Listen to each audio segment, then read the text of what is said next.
ॐ त्रिदलं त्रिगुणाकारं त्रिनेत्रं च त्रयायुधं त्रिजन्मपापसंहारं बिल्वपत्रं शिवार्पणम् त्रिशाखैर्बिल्वपत्रैश्च ह्यः छिद्रैः कोमलैः शुभैः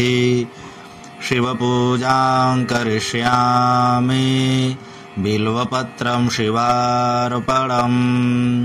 अखण्डबिल्वपत्रेण पूजिते नन्दिकेश्वरे शुध्यन्ति सर्वपापेभ्यो बिल्वपत्रं शिवार्पणम् शालग्रामशिलामेकां विप्राणां जातु वर्पयेत् सोमयज्ञमहापुण्यम् बिल्वपत्रं शिवार्पणम् दन्तिकोटिसहस्राणि वाजपेयशतानि च कोटिकन्यामहादानम् बिल्वपत्रं शिवार्पणम् लक्ष्म्यास्तनतोत्पन्नम् महादेवस्य च प्रियम् बिल्ववृक्षं प्रयच्छामि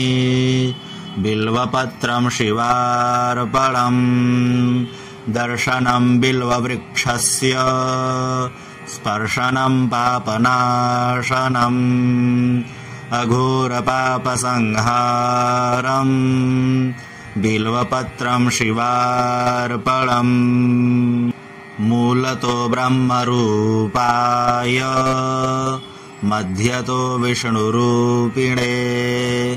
अग्रतः शिवरूपाय बिल्वपत्रं शिवार्पणम् बिल्वाष्टकमिदं पुण्यम्